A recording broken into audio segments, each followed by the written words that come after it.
Hi everyone, I'm CJ9899 and welcome to a full test of my EST-3. Alright, so yeah, I've done a video on my EST-3 before, though technically that was an entirely different panel minus the chassis here, but I want to say 3 years ago now, I actually built this one, as you see, with the XL display, bypass buttons, and I think I've already had these 24 LED display cards. But yeah, I built this new CPU in it, and I was actually very lucky. A company was very kind and programmed this for me exactly to a specific spec that I wanted it to be at. So basically how this EST3 is set up is I have 16 alarm zones, and I have 4 supervisory zones. This system is all conventional. It has the 3 IDCA-4, and it has 3 of those. The first one has NACs. This has 4 NACs, 2 up there, and then 2 down there with the 10K resistors. 2 of them at the top are audible NACs, and 2 at the bottom are visual.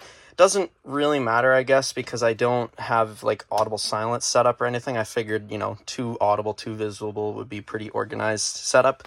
I've got bypass buttons for both of them. I will demonstrate that in a bit.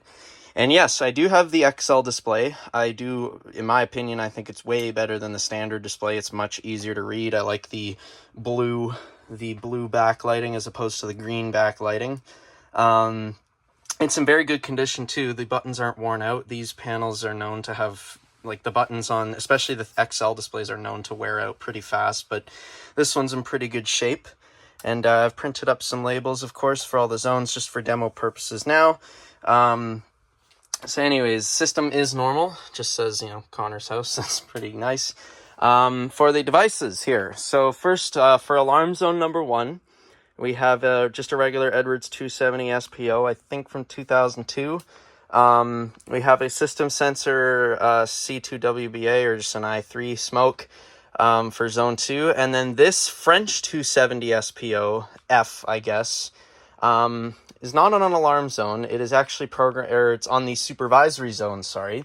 And I figured I'd just use it to demonstrate the supervisory alarm on these panels.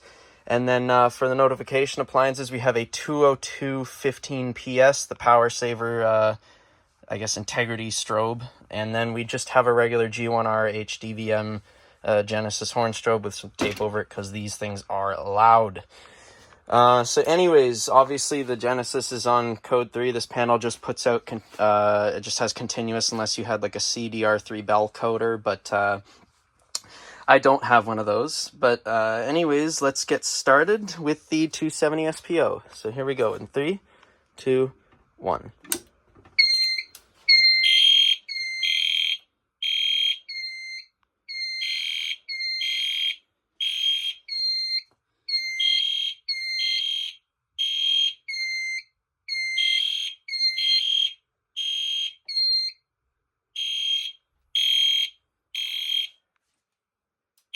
The strobes aren't really syncing that well.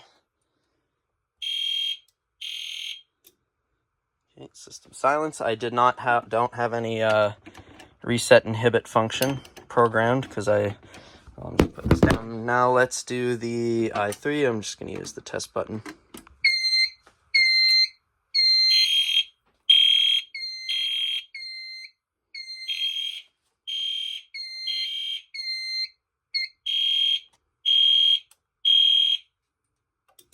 Okay, that's that. Lastly, let's do the French 270 and demonstrate the supervisory feature. So here we go.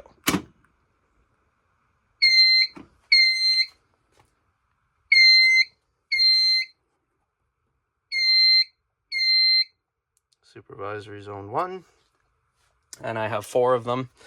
Because basically this has 16 alarm zones, 4 supervisory zones. This is a 20 zone system, but that's basically, my general rule of thumb for a collector panel, if possible, I always like to go 16 alarm zones minimum, because that kind of, for me, is the sweet spot number, even though obviously many collectors aren't going to need 16 zones, but it's just nice to kind of have that option. But anyways, let's do a reset here. Then I will quickly demonstrate the bypass functions, and then that'll be it.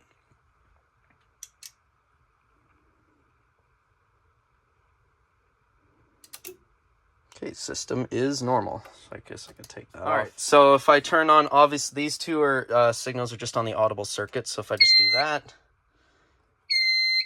we just have that. So now if I were to activate that pull station again, it's not going to do anything, obviously. But it is nice to have bypasses as well. It's very similar to how my EST-3X was programmed, except the 3X only has 8 zones, and they're all alarm zones. This is much more flexible. Anyways, this has been a test of my EST-3 fire alarm panel. This is CJ9899 signing off, and we'll see you guys in the next one. Bye for now.